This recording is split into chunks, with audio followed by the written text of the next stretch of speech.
isang makabuluhang hakbang tungo sa kapayapaan at kaunlaran, isinagawa ng Revitalized Police sa Barangay o RPSB team sa Barangay Tarum, Mercedes, Camarines Norte.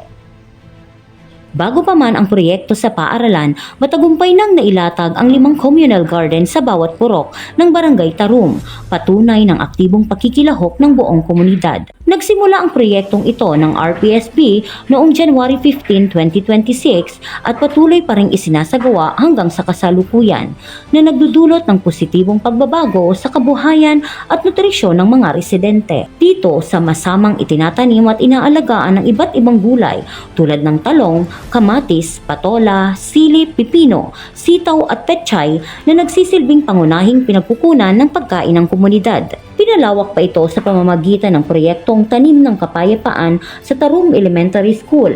Katuwang ang sangguniang barangay, BPSO, mga guro at mga magulang na benepisyaryo ng 4Ps. Sama-samang nagtanim ang mga pulisya at komunidad, simbolo ng bayanihan at pagkakaisa. Nagkaloob din ang RPSB team ng mga kagamitang panghardin at punla, kabilang ang mga organikong pataba mula sa Department of Agriculture upang matiyak ang tuloy-tuloy na pag-unlad ng proyekto. Bahagi ito ng Project Gabay, Ugulayan, Agapay sa Barangay, Alagaan ng Ating Maging Yaman ng Camarines Norte 1st Provincial Mobile Force Company sa pamumuno ni Police Major John C. Villaferte at Team Leader na si Police Senior Master Sergeant John Ray Ramores Santua. Sa pamamagitan ng inisyatibong ito, nagkaroon ng dagdag na kabuhayan, sapat na nutrisyon at kaalaman sa wastong pagtatanim ang mga residente. Higit pa sa simpleng pagtatanim, nagsisilbi itong tulay upang mapalapit ang kapulisan sa mamamayan at mapalakas ang diwa ng bayanihan.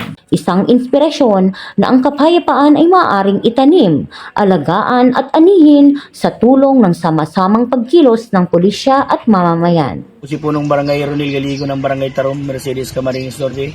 Ang gulayan sa barangay na pinamumunuan ng RPSB Tarum ay isang napakagandang proyekto.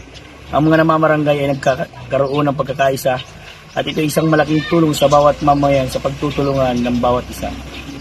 Napalago at napaganda ang gulayan. Laking tulong ang dulot nito, lalo na sa mga pamilyang kapos sa pinansyal dahil libre itong ipinamamahagi sa kanila. Kaya't napakaswerte ng aming barangay dahil natuto na rin silang magtanim sa bawat bakuran ng kanilang mga residente. Kaya po sa RPSB Tarum, maraming salamat po. Patunay na ang proyektong ito na sa pagkakaisa ang kapayapaan at kaunlaran ay tunay na makakamit. Isang inspirasyon na ang kapayapaan ay maaaring itanim, alagaan at anihin sa tulong ng sama-samang pagkilos ng pulisya at mamamayan. Mula sa Camarines Norte Police Provincial Office, ako po si Police Master Sergeant Lian L. Pajarillo, nag-uulat para sa Police News Network. At ito ang inyong bagong PNP para sa bagong Pilipinas. Serbisyong mabilis, tapat at nararamdaman.